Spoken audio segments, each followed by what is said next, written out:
신안염전 강제노동 의혹으로 미국 정부가 천일염 수입을 막은 가운데 신안 태평염전이 국가유산적에 국가등록 문화유산 등록 말소를 신청했습니다. 신안군은 태평염전 설득에 나섰습니다. 조선일보가 여순 사건 77주기 대통령의 메시지를 반국가적 역사관으로 왜곡하는 보도를 냈습니다. 전남 지역 국회의원들은 조선일보의 역사 왜곡을 규탄하며 공식 사과를 촉구했습니다. 전남교육청이 미래교육의 해법을 찾는 2030 수업축제를 열고 있습니다. 지역과 세계의 공생, 미래교실의 현장을 확인해봅니다. 소중한 생명을 구하기 위해 자신을 희생하는 영웅들이 있습니다. 소중한 일상을 뒤로하고 뜨거운 불길 속으로 뛰어드는 소방관들의 땀과 눈물을 영상 리포트로 담아봤습니다.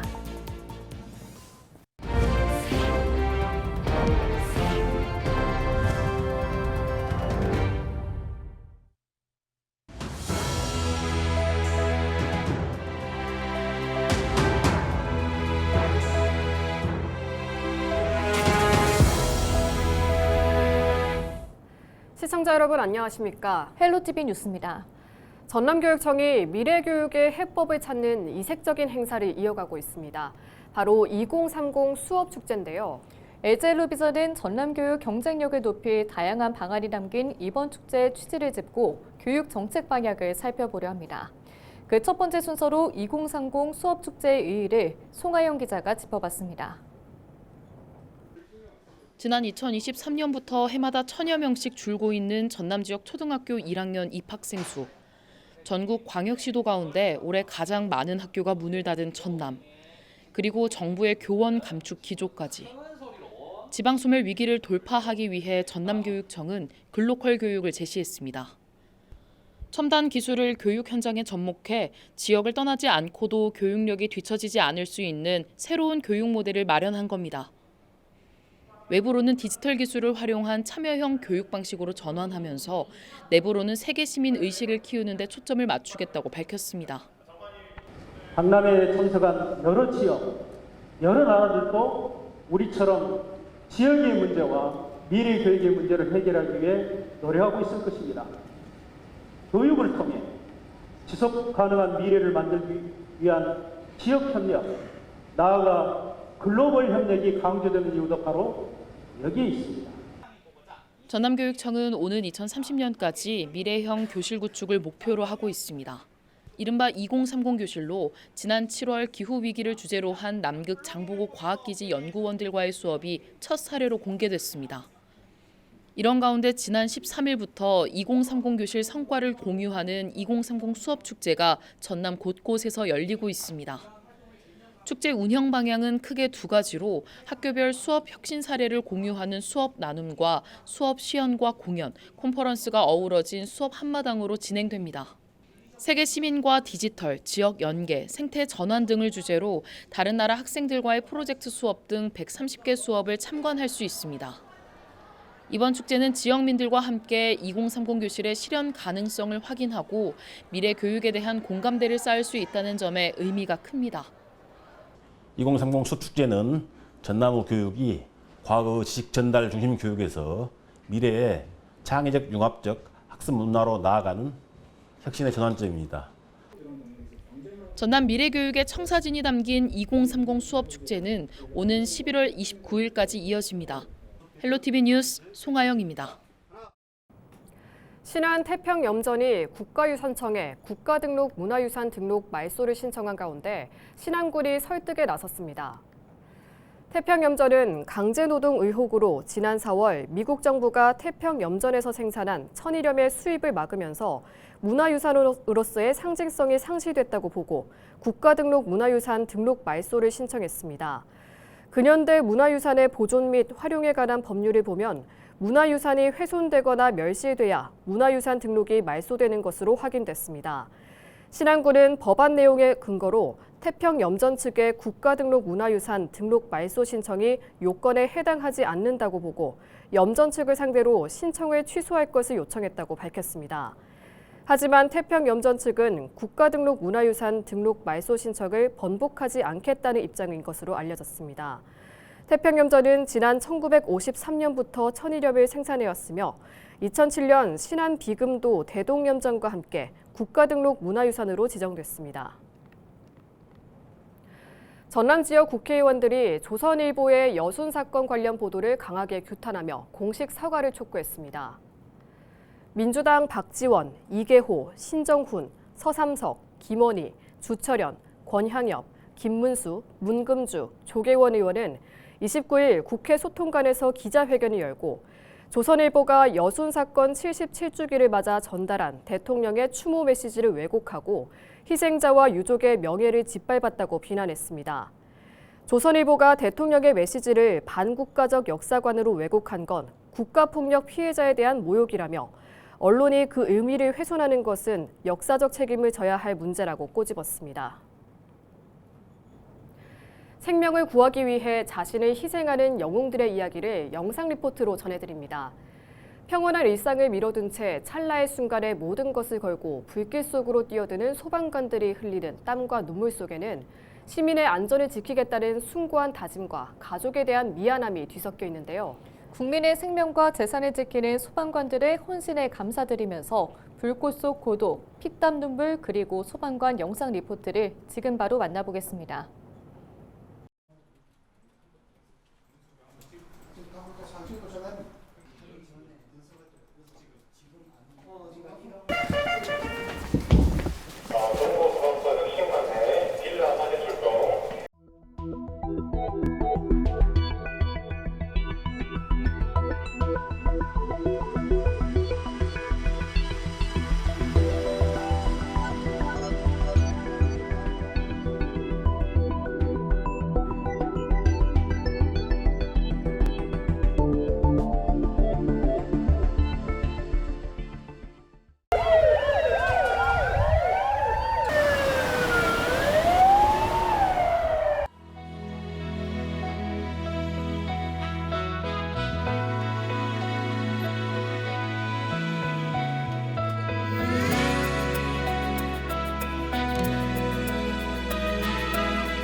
저희는 그냥 저희가 해야 할 일을 했을 뿐입니다.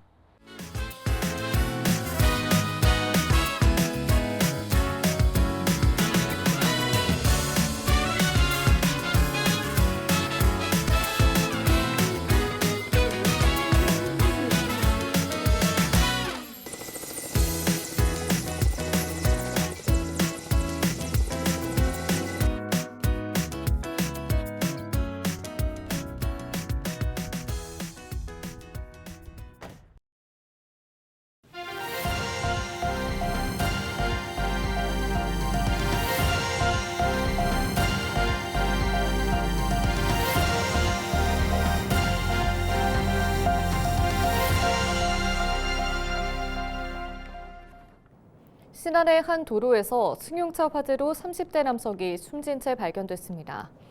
29일 새벽 1시쯤 신안군 증도변의 한 교차로에서 승용차가 주차된 차량을 들이받고 전도돼 불에 탔습니다. 이 사고로 소방서 추산 1,600여만 원의 재산 피해가 발생했고 운전자인 30대 남성이 사망했습니다. 경찰은 운전자의 신원과 정확한 사고 경위를 조사할 방침입니다. 교통법규를 위반한 차량을 골라 고의 사고를 내는 수법으로 보험금을 뜯어낸 사기범이 경찰에 붙잡혔습니다. 전남경찰청은 보험사기방지 특별법 위반 혐의로 배달기사와 택시기사를 불구속 송치했다고 밝혔습니다. 배달기사 A씨는 순천 일대에서 12차례에 걸쳐 고의 사고를 내고 3,100만 원 상당의 보험료를 가로챘다고 설명했습니다. 택시기사 B씨는 여수 지역 일방도로에서 역주행하는 차량을 골라 그대로 충격하는 수법으로 2차례에 걸쳐 600만 원을 가로챘다고 덧붙였습니다. 경찰은 교통사고 보험 사기가 해마다 계속되고 있다며 강도 높은 수사를 이어가겠다고 말했습니다. 유망한 창업기업을 발굴해 지원하는 아기 유니콘 육성 사업에 전남은 6년 동안 단 한 곳도 선정되지 않은 것으로 확인됐습니다. 국회 산업통상자원 중소벤처기업위원회 권향엽 의원이 중소벤처기업부에서 받은 자료를 보면 선정된 350개 기업은 서울 57%, 경기 19%, 인천 3%를 차지했으며 전남은 전국에서 유일하게 단 한 곳도 없었습니다. 이 사업에 선정되면 기업의 시장 개척자금 3억 원과 기술보증기금을 통한 특별보증 50억 원, 글로벌 컨설팅 등을 지원받는 것으로 알려졌습니다. 권 의원은 중기부 아기 유니콘 선정에서 균형 발전은 실종됐다며 지역 격차를 줄이기 위한 특단의 발굴 전략을 강구할 것을 지적했습니다. 나광국 전남도 의원이 전라남도 신재생에너지 홍보 전시관을 가족 친화 복합 공간으로 탈바꿈시키자고 제안했습니다. 나 의원은 전남 신재생에너지 홍보 전시관이 지난 2010년 남학 신도시 중앙동 5,950제곱미터 부지에 64억 원을 들여 문을 열었지만 15년 동안 재투자가 없어 방문객이 저조한 실정이라고 밝혔습니다. 특히 전시관 외벽에 설치된 540여 장의 태양광 전지판이 고장나 2022년부터 가동이 중단됐고 화재나 낙하 사고로 인한 도민 안전 피해가 우려되고 있다고 지적했습니다. 이 홍보 전시관을 남학 신도시 중심부라는 접근성을 살려 체험형 놀이시설이나 장난감 도서관 같은 아이와 부모가 함께하는 생활문화 복합센터 기능을 갖춘다면 지역민의 발길이 이어질 것이라고 강조했습니다.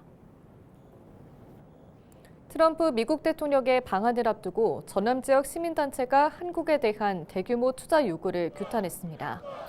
전남 비상행동과 전남 6.15 자주통일 평화연대는 29일 전남도청 앞에서 기자회견을 열고 트럼프 대통령이 요구한 3,500억 달러 규모의 대미 투자는 국가 경제를 위협하는 강압적 요구라며 정부는 굴욕적인 협상을 중단하고 대미 투자를 철회해야 한다고 촉구했습니다. 그러면서 이번 요구는 경제적 부담을 넘어 안보까지 압박하는 동맹 현대화 강요라며 국민적 저항으로 맞설 것이라고 경고했습니다. 국제 돌봄의 날을 맞아 민주노총이 돌봄 노동자의 처우 개선과 공공 돌봄 체계 강화를 촉구했습니다.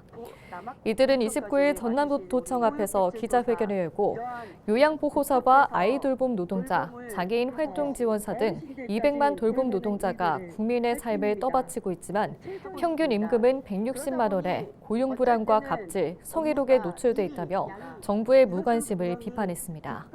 그러면서 국공립 돌봄시설 비율이 낮고 민간 위탁에 의존하는 구조에서는 좋은 돌봄이 불가능하다며 국공립 시설 확대와 사회 서비스원 의무 설치 등 공공 돌봄 강화 대책을 요구했습니다. 전남형 콘텐츠 생태계 조성을 위한 만화 웹툰 산업 육성 제도적 기반이 마련됐습니다. 전남도의회는 최근 신희준 의원이 대표 발의한 전남 만화 웹툰 산업 진흥에 관한 조례를 제정하고 앞으로 애니메이션 집적단지를 중심으로 신기술 융합 콘텐츠 제작 허브 구축과 글로벌 유통 기반 확충 사업 추진을 지원하기로 했습니다. 해당 조례에는 만화, 웹툰 산업 창작과 제작 지원, 관련 기업 단체 육성, 저작권 보호를 위한 창작자 법률 상담 등이 담겼습니다. 광주 전남 지역 10월 소비자 심리지수가 한 달 전보다 소폭 상승했습니다. 한국은행 광주 전남본부가 광주 전남 도시가구 600가구를 대상으로 실시한 소비자 동향 조사 결과 10월 소비자 심리지수는 111.3으로 한 달 전 대비 0.8포인트 상승한 것으로 나타났습니다. 새 정부 출범 이후 경제정책에 대한 기대감과 1차 민생회복 소비 쿠폰 지급에 힘입은 것으로 해석됐습니다. 금리 수준 전망 지수는 92로 3포인트 올랐으며 주택가격 전망은 108로 6포인트 상승했습니다. 고흥군이 해양 쓰레기의 주요 원인으로 꼽히는 각종 폐스티로폼을 효과적으로 처리할 수 있는 기기를 도입했습니다. 고흥군은 사업비 4억 원을 투입해 이동식 폐스티로폼 감용기를 도입했으며 지역 5촌 개 153곳을 대상으로 감용 차량을 순회 운행하기로 했습니다. 해당 기기는 폐스티로폼을 90% 이상 압축할 수 있고 가공된 부산물은 건축과 산업자재로 재활용해 연간 1,000만 원 이상 세외 수입 창출이 가능한 것으로 알려졌습니다. 이상으로 뉴스를 마칩니다. 시청해주신 여러분 고맙습니다.